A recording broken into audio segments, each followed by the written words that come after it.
السلام عليكم ورحمة الله.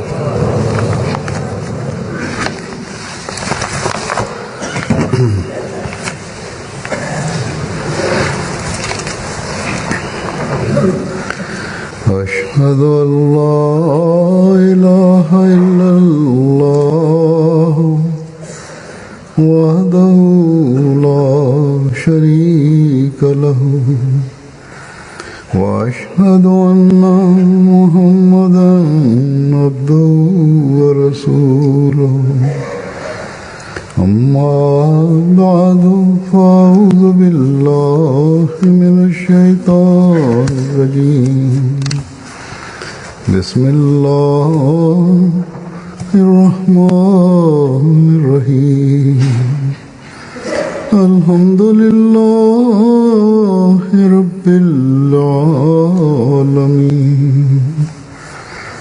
الرحمن الرحيم مالك يوم الدين إياك نعبد وإياك نستعين اهدنا الصراط المستقيم صراط الذين أنعمت عليهم غير المغضوب عليهم ولا الضالين.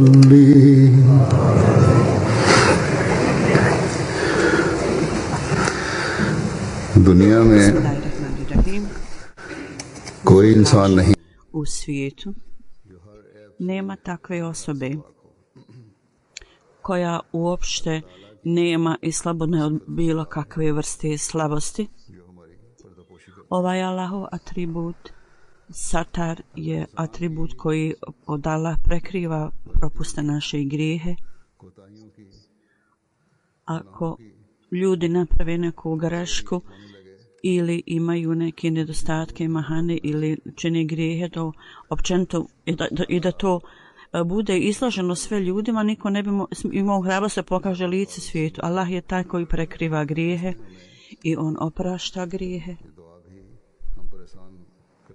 On nas je poučio ovoj dovi kao velikoj naklonost prema nama i rekao nam da u pogledu naših grešaka i mahana nastojite da to izbjegnete i dok to činite također treba da nastavite tražiti Allahov oprost.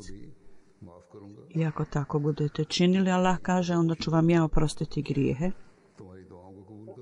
i prekrit ću vaše mahane i propuste i prihvatit ću vaše dove. Općenito, Allah uvijek prekriva grijehe i propuste i Allah daje oprost, pogotovo oprost Allah daje onim ljudima osobito koji uvijek traže Allahov oprost. Značenje riječi gafar je prekriti ili skriti nešto. Ovo je manje više značenje riječi satar. A zato obećana Mesija alejhi salam kaže na jednom mjestu: Allah predstavljen u islamu i Bog, odnosno Allah u kojeg muslimani vjeruju, je Rahim, milostivi, samilosni, oni koji podnosi i oprašta grijehe. I osoba koja zaista traži istinski oprost od Allaha, Allah oprašta njegove grijehe. I on je također rekao da ima ljudi, da ako su čak stvarna dvojica braće ili bilo kakva bliska rodbina ili na drugi način bliski, ako jedan put pokažu neke propuste ili mahane nedostatke, i onaj koji počini pogrešno, čak i ako se kasnije uzdrži od toga, napusti to, međutim ljudi ga uvijek smatraju da je manjkava osoba i smatraju ga da ima određene propuste ili mahane nedostatke. Tako da ljudi u svijetu, ako neko Čak ako osoba napusti sve grijehe ili slabosti, oni uvijek gledaju na tu osobu sa sumnjičavim očima. Međutim, on je rekao, Allah dželešanu je tako blizu ljudima da osoba nakon što počini 1000 grijeha, ako se okrene Allahu, Allah to oprašta. I rekao je, nema takve osobe u svijetu osim poslanika, oni koji su potpuno bili upijeni u Allahovim bojama, znači u Allahovim atributima,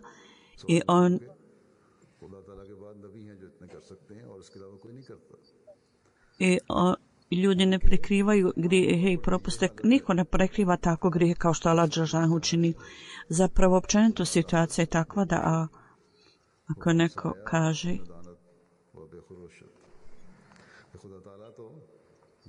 to znači da Allah dželešanu oprašta svjesno, znajući. Međutim, čovjek ako sazna samo malo o nekoj slabosti, on to počne i propagirati i prenositi. Sadi ovo spominje. Ovaj navod koji sam ja dao, Huzur kaže, na jednom mjestu objašnjenje toga je da Allah dželešanu prekriva na taj način da on pogleda na grijehe i slabosti ljudskih bića, međutim zbog njegovih atributa da je on onaj koji oprašta, on nastavlja da oprašta grijehe ovih ljudi i neprestano oprašta do momenta dok njegovi grijesi ne prelaze granicu umjerenosti. Međutim, ljudi počnu halabuku oko toga i on kaže, sada treba da se zamislite kakvi su predivni atributi Allahovi njegovog oprosta i ljubaznosti. I u pogledu Allaha dželešanu, ako Allah dželešanu želi i kad bi htio da u detalje posmatra ljude, svi ljudi bi zalutali. Međutim, njegov oprost je širok i mnogo širi od kazne.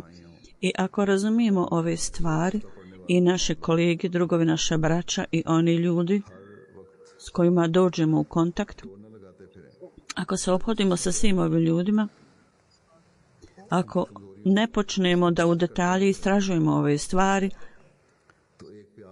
i ne trošimo vrijeme da istražujemo za njihovim propustima i slabostima, nego zapravo umjesto toga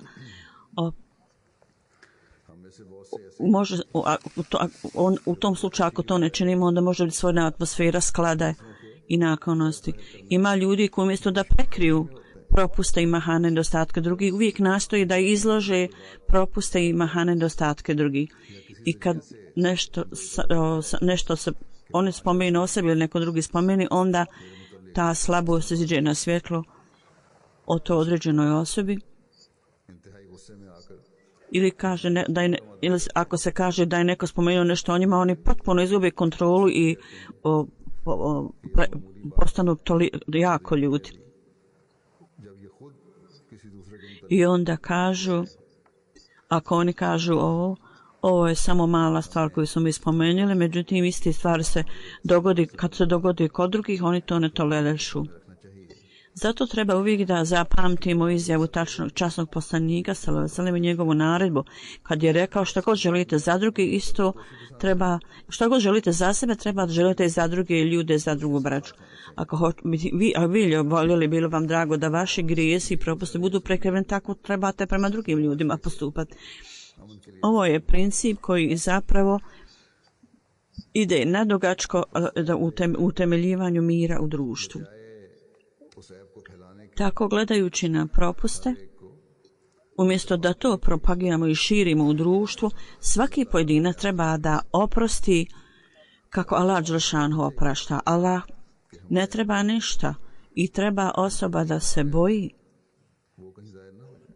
da toliko mnogo propusta je u nama da neće biti izloženi. Ako s dobrom namjerom osoba prekriva grijehe drugih, onda on može postati primalac Allahovih blagoslova. Hazret obećani Mesija alejhiselam On je spomenuo ovu stvar i treba uvijek da zapamtite kad je rekao da Allah dželešanuhu posmatra u detalje, onda bi i sudi naprema tome i kaže, a svi bi ljudi bili uništeni. Dakle, ovo je traženje oprosta od Allaha i zato neophodno cijelo vrijeme da činimo. Časni poslanik sallallahu alejhi ve sellem u jednoj prilici je rekao, onaj ko prekriva grijehe svoje braće u bilo koje vrijeme, Allah dželešanu će na sudnjem danu prekriti njegove propuste i prekriće njegove grijehe. I Allah dželešanu će pokazati da prekriva njegove grijehe je osoba koja izlaže slabosti svoga brata i slabosti drugoga i kad sazna o nekom propustu i kad kaže drugim ljudima, onda će Allah dželešanu također izložiti njegove slabosti i njegove grijehe na isti način. Da će on biti jako ponižen čak u svojoj vlastitoj familiji. Dakle, ovo je veliko upozorenje, treba da imamo straha od toga. S ciljem da dobijemo Allahu oprost, svaki put, umjesto da gledamo na propuste i mahane i nedostatke drugih, uvijek treba da vidimo unutra, da vidimo u sebi. I samo onda možemo postići Allahovu milost i njegov oprost. Ljudi kažu, ako mi ne izlažemo slabosti drugih, kako će se onda dogoditi popravljanje, odnosno reforma? Treba uvijek da zapamtite. Ako postoji slabost kod nekoga, ako je to štetno za upravu džemata,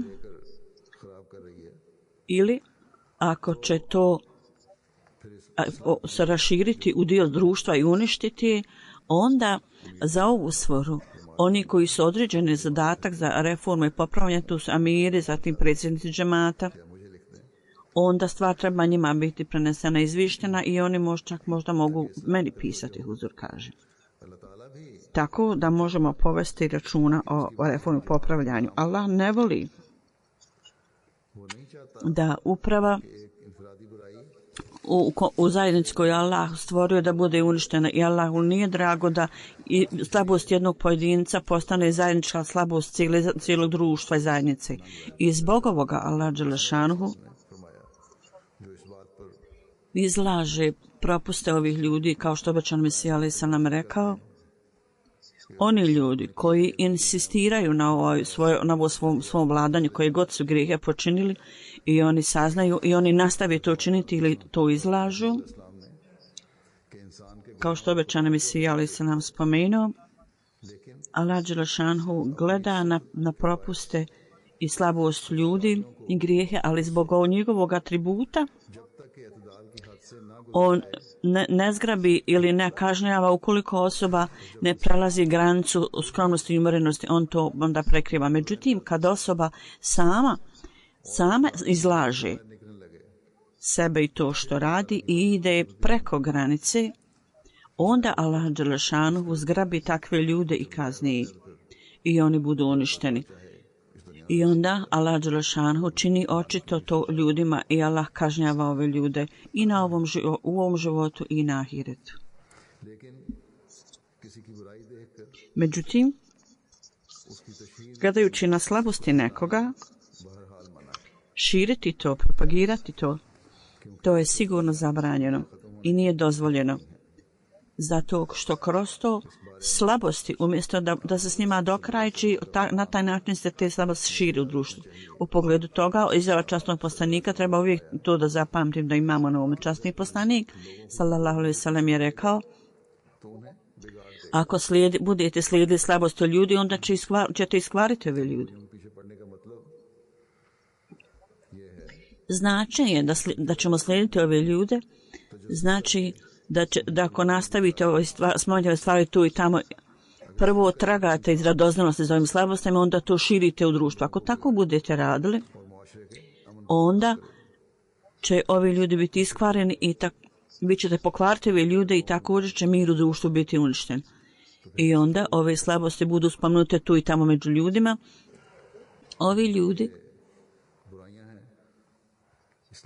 koji imaju u sebi ove slabosti, umjesto popravljanja i reforme postaju još više tvrdoglavi i uporni. I onda iz tog osjećanja oni nastoje da pridobiju i drugi da budu kao i oni i nastoje da rašire svoj krug tako toga. I bude dokrajčen element prekrivanja stvari i ako se ove stvari dogode, onda reforma, odnosno popravljanje bude također dokrajčeno.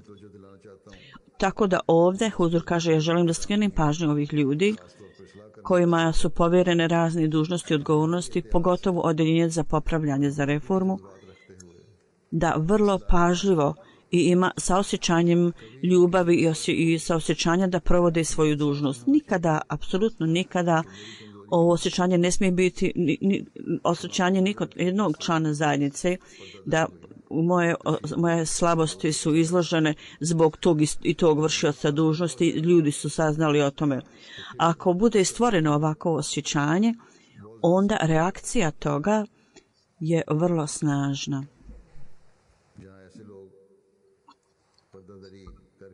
Dok ovi ljudi, izlažući druge ljude,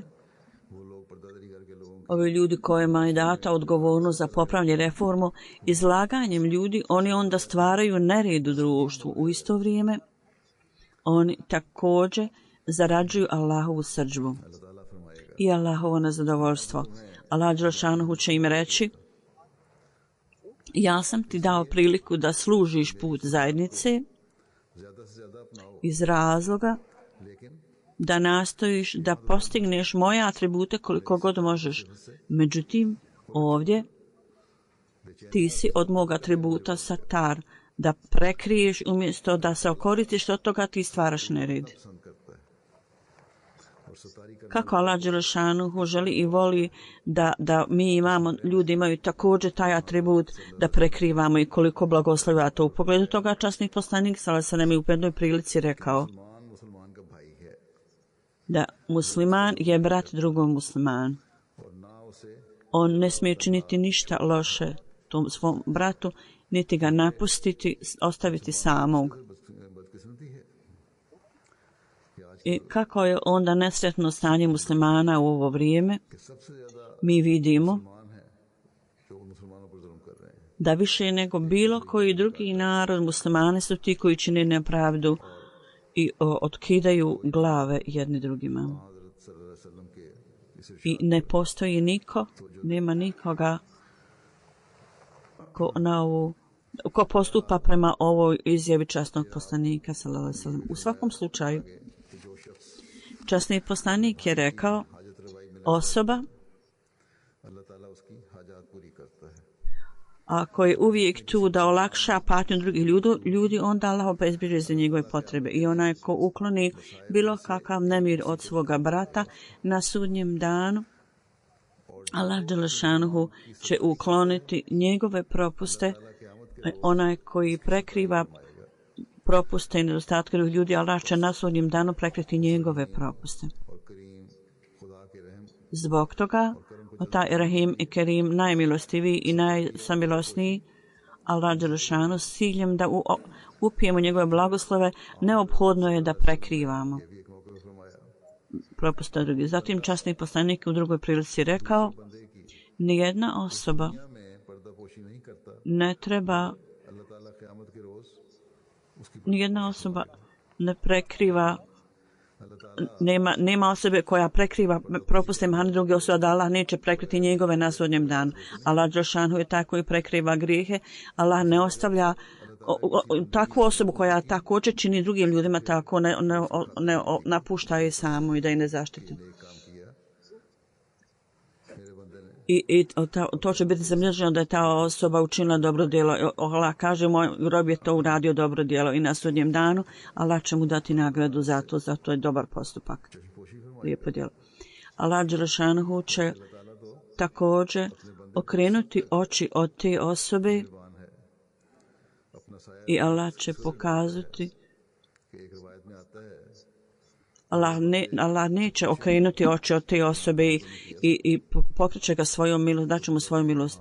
Kaže, Allah će pitati osobi, jesi li ti uradio tu i tu stvar, a Allahov rob čovjek će reći, jesam, ja sam to uradio. Allah će onda na to reći, u ovom životu ja sam prekrio tvoje propuste u ovom životu i ljudi svijeta nisu saznali šta si ti pogrešno počinio. Sada, na sudnjem danu, ja također ću tebi prekriti tvoje propuste i oprostit ću ti grijehe. Allah dželešanu postupa prema svojim robovima na ovaj način. Međutim, ako mi se ne okoristimo iz atributa Allahovog da prekriva, ako hoćemo da se okoristimo, onda moramo prekrivati propuste i mahane drugih ljudi. I niko nikada ne smije misliti, a ja nemam nikakvih propusta i slabosti, to samo drugi ljudi imaju. Ovo je Allahova milost da on prekriva naše propuste i mahane. Tako kao što obećano misle, ali sam nam spomenuo jednom prilikom, mi također treba to uvijek da imamo na umu. I on je rekao, činjenica je da ljudi, Allah dželešanu je taj koji prekriva njihove slabosti, jer on je satar, onaj koji prekriva. I ova odlika Allahov atribut je učinio mnoge ljude da budu dobri i pobožni samo zbog Allahovog prekrivanja i Allahovog oprosta. Ako Allah dželešanu ne oprašta grijehe, onda bi oni znali koju vrstu nečistoće i propusta i mahana postoji kod ljudi. Dakle, ovo je stvar koju uvijek treba da svi zapamtite. I uzimajući u obzir, razmatrujući o ovoj stvari, dok osoba tebe treba da zauzmu istikvaru traženje oprosta od Allaha i da moli od Allaha da bude prekriven prekrivačem oprosta Allahovog. Isto vrijeme treba osoba da gleda na sebe i također da oprašta slabosti drugih i treba da vidi unutar sebe u sebi, a da ne nastoji da izloži slabosti drugih. Zapravo prvi svega treba da sebe posmatra u detalji i uvijek da misli, kao što Allah dželešanu je prekrio moje grijehe, ako ja treba da prekrijem također mahane drugih ljudi. Obećan Mesija, alejhi selam, u jednoj prilici je rekao, ovo je visoki standard vjere vjernika, da stičući Allahove atribute, da ovi dobri atributi koje Allah posjeduje, da koliko god može osoba u svom krugu nastoji da slijedi te atribute i odražava i treba da oboji sebe, dakle da odražava atribute Allahove. Na primjer, Allah oprašta i tako treba i čovjek da oprašta i treba da razvije ovu naviku. Zatim Allah ima milost i da podnosi i ima ljubaznost. Također čovjek mora pokazivati ljubaznost, podnošljivost i također da oprašta drugim ljudima. Allah je satar, on oprašta grijehe, tako da osoba, čovjek također treba da ima jedan udio to da oprašta i slabosti svoga brata i grijehe treba da prekrije. Njihove propuste i grijehe treba da prekrije. On je rekao da neki ljudi imaju naviku da gdje god je neka slabost ili propust ili mahana kod nekoga, ukoliko i sve dok oni to potpuno ne rašire, oni ne mogu da podnosi, da se smire. U hadisu je spomenuto da onaj koji prekrije popuste drugih, Allah će također prekriti njihove slabosti. Zato ljudi ne smiju biti previše drski i odvažni i ne smijete postati nečasne osobe. Treba da tretiramo ljude s ljubaznošću i naklonošću. Jedan put je obećan Mesija alejhi selam na jednom skupu, da kad je neko spomenuo slabosti nekog čovjeka, obećani Mesija alejhi selam, slušajući to, onaj koji mu je to rekao, obraćajući se njemu, obećan Mesija je rekao, ti si spomenuo njegove propuste i spomenuo si to sa velikom željom. Ti si nabrajao njegove propuste kako bi slabost bila da spomenuo njegove dobre stvari. Sigurno ima nešto dobro, treba si to spomenuti. Dakle, s ciljem da uklonimo slabosti iz društva i da utemeljimo mir i sklad među ljudima, neophodno je da slabosti ljudi budu prekrivene i da dobre stvari trebaju biti izložene i spomenute. I treba da ohrabrimo ljude da čini dobre stvari. Uloga istinskog muslimana treba biti da u društvu treba širiti dobre stvari, a ne samo radi užitka i radi privremenog užitka i radosti s ciljem da stvori takvu atmosferu, da onda širi te slabosti drugih. Ovo je vrlo loš grijeh. Loša stvar i grijeh. Onda na skupovima pred drugim ljudima samo da se stvori atmosfera, da se ruga ljudima, to je veliki grijeh. Svaki Ahmedi treba da nastoji da se uzdrži od toga i da odbaci ovakvu praksu. I nakon dolaska u zavjet obećanog Mesija alejhi selama, kad mi damo ovakav zavjet i obećanje da ni na koji način neću nanijeti štetu nikome, niti u svojim rukama, niti svojim jezikom, mi onda moramo se držati toga.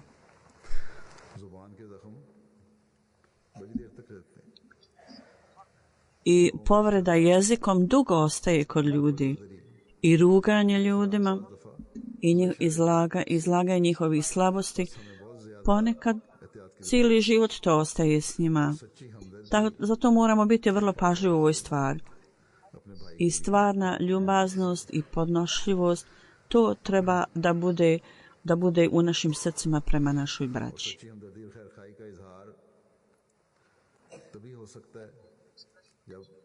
I izražavanje ovog osjećaja može biti samo onda kada budete prekrivali slabosti svoje braći. I nemojte izlagati i nemojte spomenjati niti kao šalu, niti kao uzbilj.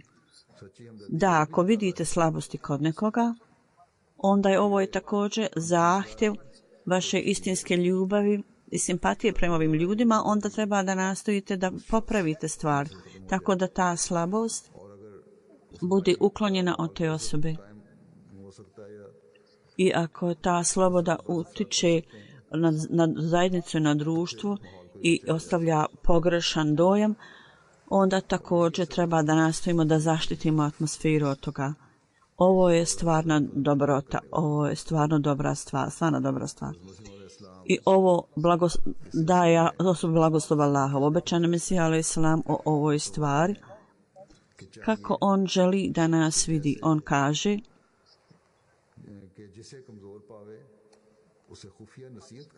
ako vidite da je neko slab, savjetujte ga privatno, u tajnosti. Samo ga nasamo savjetujte i ako on to ne prihvati, onda trebate moliti za tu osobu. Danite mu savjet, ako prihvati to je dobro, ako ne, onda molite Allaha za njega, činite dove. Ako oba dvije stvari nisu koriste, niti savjet, niti dova, onda što treba da radite? On kaže, onda stvar ostavite Allahovoj odredbi i ostavite to kao da je to Allahova volja. Allah dželle šanuhu je prihvatio tu osobu. Vi također treba da vidite, ako vidite slabost kod nekoga, nemojte biti previše uzbuđeni kod toga. Allah ga je prihvatio, Allah mu je dao priliku toj osobi da je povjeru u obećanom Mesiju alejhi selam, postao član zajednice. Vi želite da dođe na njegov put i Allah mu daje neku vrstu prekrivača, vi treba da saznate o slabosti. Nema potrebe za vas da budete uzbuđeni pretjerano oko toga. Allah će stvoriti neka sredstva za popravljanje ovih ljudi. On je rekao, može biti da osoba se popravi kasnije i da postane bolja. Dakle, to onda pokazuje da obećan Mesija alejhi selam, onaj koji je postao Ahmedi i koji je dao zavjet bajata obećanog Mesija alejhi selama, to znači da je ta osoba prihvaćena u Allahovim očima. I kada Allah dželle šanuhu je prihvatio neku osobu, onda niko nema pravo da traga za ličnim slabostima i da to izlaže i da to širi i da stavlja krivnju na tog čovjeka. i ove propuste da ide da širi među ljudima te slabosti ili da pokazuje neko nepoštovanje u javno prema tim ljudima. Obećani Mesija kaže, može biti da ta osoba se popravi. On kaže na jednom mjestu, zapravo u nastavku onoga što je prije rekao, kaže, ljudi imaju neki vrlo pobožni ljudi koji ponekad čine neke tako greške i mahane. Zapravo je spomenuto da vrlo pobožna, ispravna, bogobojazna osoba nekad počini preljubu ili a neki drugi strani kradljivci postanu nekada vrlo pobožni, dobri ljudi. Znači, vrlo brzo napustiti nekoga nije način, samo na brzinu odbaciti osobu nije naš put i naš način. Ako nečije dijete nije dobro, onda on čini sve što može da popravi to dijete. Slično tome, nijedna osoba ne treba da bude napuštena i ostavljena na samu. Kao što činite prema svojoj djeci, treba također da nastavite da popravite slabosti svog brata. Zapravo, treba da činite sve što možete da pomognete popravljanje. Ovo nije kuransko učenje da vi gledate na slabosti i onda da to širite. I da to spomenete drugim ljudima i idete okolo spominjete to. Zapravo Allah Đelešanu kaže, u prevodu kaže, pokažite strpljenje i savjetujte sa strpljenjem. Merhama znači, ako vidite slabosti drugih, dajte mu savjet, savjetujte ga i molite za njega, činite dove. Veliki je blagoslov u dovama i ibadetu, veliki je blagoslov u ibadetu. I osoba je izuzetno slaba koja spominje 100 puta slabosti drugih, a čak ni jednom ne čini dovu za njih i ne moli Allaha za njih. Slabost čovjeka može biti samo onda kad prvo 40 dana vrlo revno ste činili dove za te osobe. To ne znači da to spomenete ili da je onda data dozvola za izlaganje. Značenje ovoga znači da ljudi koji hoće reformu, ako hoće da izvijeste nekoga njihova odgovornosti, prvo da mole za 40 dana, onda poslije toga napravite prigovor. Znači, to nije značenje da vi budete, da pomažete slabosti. I nikada nemojte biti takvi da vidite slabost i da podupirite, pomažete tu slabost. I nemojte potpomagati ni ove ljudene slabosti. Međutim, nemojte se upuštati u ogovaranje. Nemojte širiti te slabosti ljudi. I nemojte to spominjati pred ljudima, niti u njihovom prisustvu, niti odsustvu. Spomenuto častom Kur'anu da je ovo grijeh, da ogovaranje je veliki grijeh. On kaže, bila su 2 učenika Šejh Sadija i jedan od njih je spominjao vrlo duboke religijske tačke, on je imao veliko znanje i spominjao je velike tačke mudrosti, a drugi učenik je bio vatrene prirode, bio je ljubomoran prema ovom drugom učeniku. Jedan je znači bio vrlo pametan, a drugi nije bio tako pametan kao što sam rekao. I ovaj drugi je bio vrlo ljubomoran na ovog drugog što on ima znanje. Jedan put je spomenuo Sadiju, kad god ja nešto spomenem, ova druga osoba je ljubomorna na mene. Šejh Sadi je onda odgovorio. Jedan je prihvatio put džehennema, jedan ide putem džehennema, a ti se također učinio nešto loše što si to spomenuo. Možda će on sutra biti popravljen. Obodvoje je loše. Obećani Mesija alejselam spominjući ovaj događaj kaže, ovaj poredak ne može nastaviti kad milost, oprost i bratstvo ne budu prisutni među članovima zajednice. Dakle, s jedne strane mi smo dali obećanje da ćemo poslije dolaska u bajat obećanog Mesije, da ćemo stvoriti pobožne promjene u sebi, a onda s druge strane pod utjecajem društva oko sebe i naredbe Allahove i Allahove atribute, mi ne nastojimo sve što možemo da primijenimo na sebe ove atribute Dakle, na ispunjavanje svog obećanja mi postanemo griješni u tom slučaju. Mi ne postajemo oni koji obećani Mesija želio, kako želio da nas vidi. Kakvim je želio da nas vidi. Ono što je on želio, kako je on želio da nas vidi. To je samo to da jedan prema drugom budemo puni milosti i ljubazni i da uvijek molimo jedan za drugog i da prekrivamo propuste i mahane drugih. I jednom prilikom je rekao naša zajednica treba da kad vidimo slabosti jedne osobe trebamo moliti Allaha za to. Ako ne molite Allaha i ako vi svi ljudi ne budu molili a činili dove, ja samo to spominjem i jako dugo to čini, onda ti ljudi čini grijeh. Koja vrsta grijeha je ta koja ne može biti uklonjena? Dakle, uvijek treba da pomažete svom bratu na način činjenja dova i da molite. Ako pomognemo svom bratu na ovaj način, umjesto da izlažemo njihove slabosti, mahane i propuste, ako budemo molili za njih, umjesto da to izlažemo, onda u tom slučaju mi ćemo biti ona zajednica koju Hazret Obećani Mesija alejhi selam želio nas da učini od nas da budemo. I ovo je zapravo u skladu sa govorom časnog poslanika, ovo treba da bude stanje istinskog vjernika i ovo je stanje koje će donijeti naš oprost i sredstva našeg prekrivanja na sadnjem danu. Časni poslanik sallallahu alejhi ve sellem s ciljem da dođemo u oprost Allahovu poučio nas je dovi koju uvijek treba da koristimo i neprestano učimo, a ta dova je: o moj Allahu, ja tražim dobro i na ovom svijetu i na ahiretu. O moj Gospodaru, u mojoj kući, u mom imetku, ja tražim dobro u svim ovim stvarima. O moj Allahu, prekrij moje propuste i daj mi mir od mojih strahova i s moje desne i s moje lijeve strane.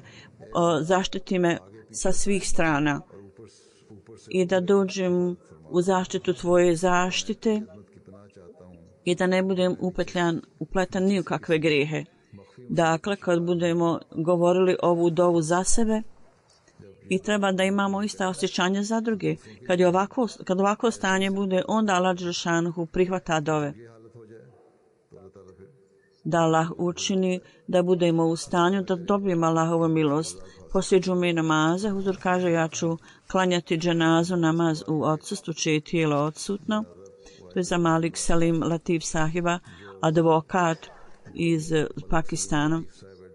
On je bio sin Malik Shafi sahiba. Sa 70 godina, 30. marta, to jest juče, 2017. ujutro u 9 sati, skupa sa svojim sinom on je išao na sud i protivnik Ahmedijata pucao na njega i on je postao šahidin alillahi ve inna ilaihi rađiun. Njegove porodice Ahmedijat je došao od Malik Mohamed Šefi sahiba, njegovu dajđe i lamidže, Hafiz sahib koji je bio ashab obećanog Mesije.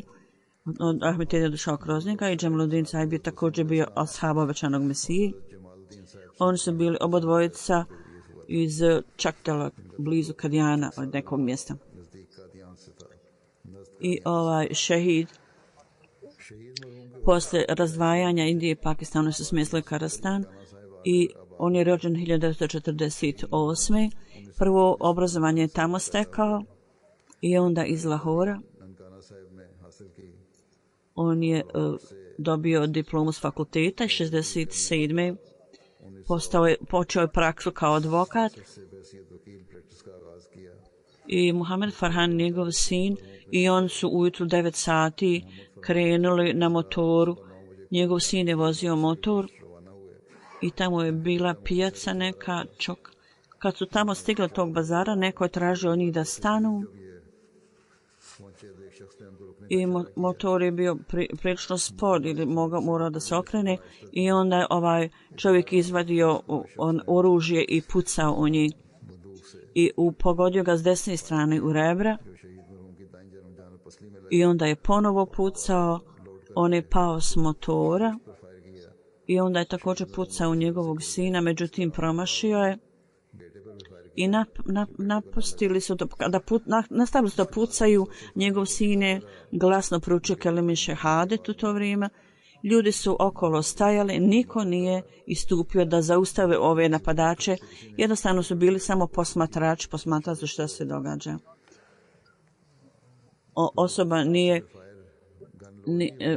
Osoba je samo pobjegla. Za to vrijeme je ovaj čovjek umro i postao šehid. On je bio čitalac na sudu i poslije razdvajanja Pakistana njegov otac je pomogao mnogim ljudima da se smjeste Njenkan.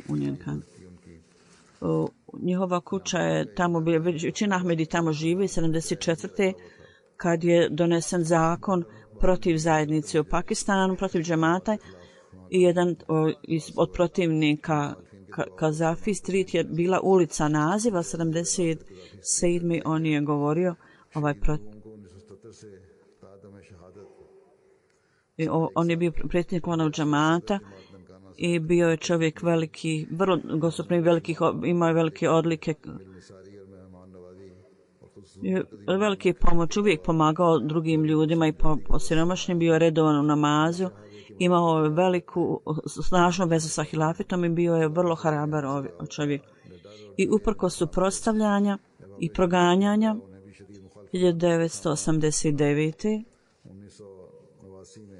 protivnici su spalili neke kuće i njegova kuća je također bila uključena među ovim kućama.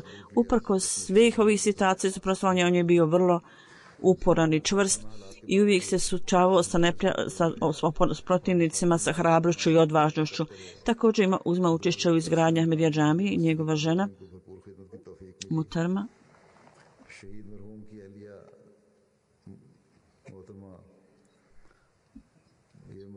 bila je predsjednik Leđnin dugo vremena. Prije nekoliko mjeseci je ona umrla. I sahib slučaj Muhadžin sahib je bio u zatvoru i on je umro, i njegov sin Malik Ovez, koji je bio sudac u Lahoru, i Mohamed Farhan advokat. On je predsjednik sada Hudam al-Ahmedija. On ima također kćerku koja je u Lahoru i njegov tri brata i tri sestre. Malik Nasim Muhammad sahib, on je u Londonu. I ovo ubijstvo, njegov otac. Oni su u rodbini sa Salam sahibom. Njegova želja je bila da se sahrani Sahib Koli i tako su oni učinili, da Allah uzdigne položaj ove osobe, ovog našeg brata, i također osposobi njegove potomke da slijedi njegovim stopama u dobroti i pobožnosti i osposobi ih da napreduju u tome.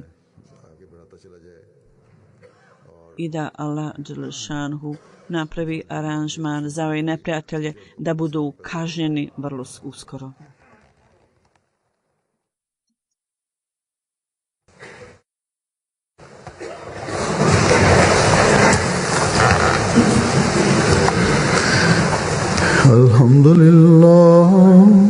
Alhamdulillah, nahmaduhu wa nasta'inuhu wa nastaghfiruhu wa nu'minu bihi wa natawakkalu alayhi wa na'udhu billahi min shururi anfusina wa min sayyiati a'malina. من يهده الله فلا مضل له ومن يضلل فلا هادي له ونشهد أن لا إله إلا الله ونشهد أن محمدا عبده ورسوله. عباد الله رحمكم الله إن الله يأمر بالعدل والإحسان وإيتاء ذي القربى وينهى عن الفحشاء والمنكر والبغي يعظكم لعلكم تذكرون اذكروا الله يذكركم وادعوه يستجب لكم ولذكر الله أكبر.